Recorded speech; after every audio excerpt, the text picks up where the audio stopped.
শুভেন্দু অধিকারী বলছেন যে স্নায়ুচাপ তৈরি হয়েছে প্রশাসনের ওপর, সেই কারণে তারা বলছেন যে সিভিক ভলেন্টিয়ারদের নামানো হয়েছে, তারা সিম কার্ড তুলছে প্রশাসনের খরচে, ভুয়ো অ্যাকাউন্ট তৈরি করছে এবং সেইভাবে মিথ্যে প্রচার। একটা মানুষ তার তো গণতান্ত্রিক অধিকার, কে কি বকছে না বকছে সব জবাব তার আমি দিতে পারবো না।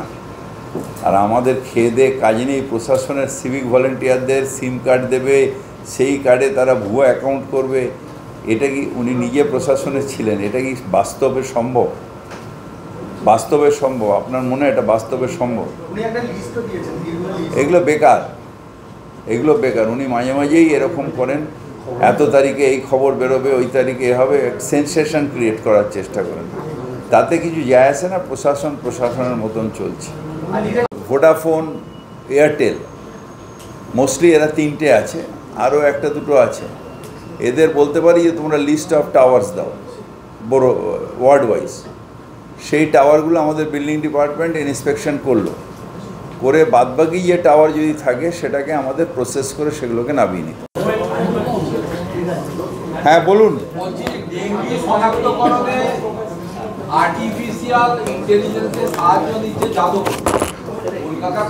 এটা একটা নতুন দুটো ডেঙ্গিতে নতুন দুটো বেরিয়েছে।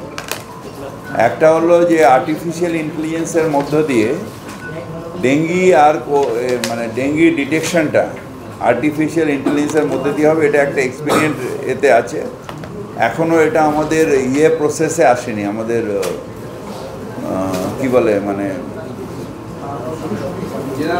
জেনারেল প্রসেস মানে মেডিকেল প্রসেসের মধ্যে এখনও আসেনি। এটা এখন ওরা রিসার্চ করে যে দিলে এটা মানুষের জন্য খুব উপকার হবে। আর দ্বিতীয়ত আরেকটা আছে ডেঙ্গি ভ্যাকসিন, সেটাও প্রসেসে আছে। আমরাও খুব ওয়েট করছি, যেরকম করোনা ভ্যাকসিনে আমরা পেয়েছি, যদি ডেঙ্গি ভ্যাকসিন এসে যায় তাহলে আমরা ডেঙ্গিকে এখানে লড়াই করে পরাজিত করতে পারব। এই যে কিছুদিন আগে ফোনটা এলো, এটা শহর কলকাতার একটা মাথা ব্যথার কারণ যে যত অব্যবহৃত টাওয়ারগুলো আছে এগুলো মেনটেন হয় না। এই যে টাওয়ারগুলো যখন বসানো হয় তখন তো একটা টাইম স্টিপুলেশন থাকে যে এতদিন ধরে। আমাদের আগে যেটা ছিল সেটা ছিল যে আমাদের টাওয়ারগুলো কলকাতা কর্পোরেশনের পারমিশন নিয়ে, আগে টাওয়ার অনেক হয়ে গেছিল, তারপরে দিদেন মেয়র যিনি ছিলেন তিনি একটা সার্কুলার করলেন যে সব টাওয়ার কোম্পানি তাদের এসে এখানে জমা দিতে হবে। সেই মতন একটা প্রসেসিং ফিস হলো, রেগুলাইজেশন ফিস হলো, হয়ে টাওয়ারগুলো রক্ষণাবেক্ষণ তাদের করতে হবে, একটা আন্ডারটেকিং দিতে হবে। কিন্তু বহু টাওয়ার কোম্পানি আছে যারা উঠে গেছে, বিএসএনএল উঠে গেছে, আমাদের রিলায়েন্স ইনফোটেক বলে একটা কোম্পানি ছিল তারা উঠে গেছে, মাঝে দু চারটে টেলিকম কোম্পানি এসেছিলো তারা উঠে। কিছু কিছু জায়গায় টাওয়ার তারা করেছে, হয় তারা অন্য কোম্পানি নিয়ে নিয়েছে, কিন্তু যে কোম্পানিরা নেয়নি সেই টাওয়ারের অবস্থা খারাপ, রক্ষণাবেক্ষণ এখন আর হয় না।